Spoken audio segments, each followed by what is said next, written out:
Hello everyone, today we are going to see a beautiful story about the Tiger King, the Maharaja of Pratibandapuram, known by his long string of titles, Sir Jilani Jang Jang Bahadur, MAD, ACTC and Satar Vyagra Samhari, was famously called the Tiger King. His tale begins not with his heroic deeds but with a prophecy made at his birth. Astrologers foretold that the prince, born under the sign of the bull, would one day meet his death at the claws of a tiger. At that very moment, something miraculous occurred. The 10-day-old baby opened his mouth and spoke. "Let tigers beware," he growled. Everyone was stunned, but the royal infant had made his intentions clear. He would challenge fate itself. Years passed, and the prince grew into a strong, bold young man. At 20, he ascended the throne. But the ominous prediction of the astrologers never left his mind. Determined to defy destiny, he declared that he would kill 100 tigers. Thus began the Tiger King's obsessive hunt. He killed his first tiger with great joy and summoned the astrologer who had once warned him. The old man maintained his stance. The king might slay 99, but he must beware the 100th. The Maharaja took it seriously. From then on, no one else in his kingdom was allowed to hunt tigers. Killing tigers became his sole passion, often putting state affairs and even his own safety second. Once, he even risked his throne by denying a British officer permission to hunt tigers. To save his position, he sent the officer's wife a gift of 50 diamond rings, costing 3 lakh rupees. The royal treasury suffered, but the kingdom was safe. After 10 years, the Maharaja had killed 70 tigers.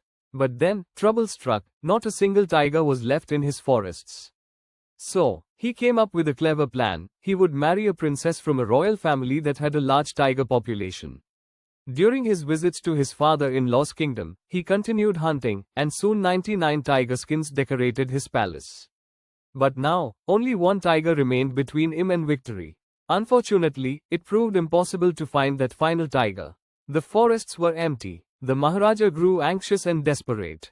When reports came of sheep disappearing in a village, he set out for the hunt once again. The tiger eluded him for days. In his frustration, he fired ministers and even threatened to double land taxes. Seeing his fury, the Dewan, afraid for the kingdom and himself, secretly arranged for an old tiger to be brought from the Madras Zoo. At night, he and his wife dragged it into the forest where the king was hunting. The next morning, the tiger appeared before the Maharaja.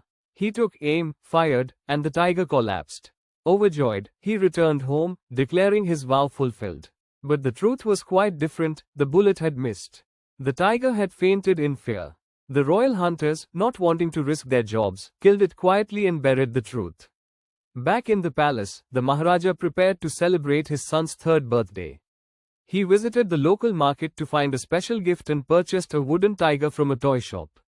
It was a poorly made toy with tiny, sharp splinters on its surface. While playing with the prince, one of the splinters pierced the Maharaja's hand. He ignored it, but infection soon set in. Within days, it became serious. 3 top surgeons from Madras were called in. They operated. After the surgery, the doctors emerged and solemnly declared the operation was successful. The Maharaja is dead. And so, in the end, the 100th tiger, not of flesh and blood, but a wooden one, took its final revenge. Moral of the story: the Tiger King is no one can escape fate, and arrogance always leads to downfall. Thank you.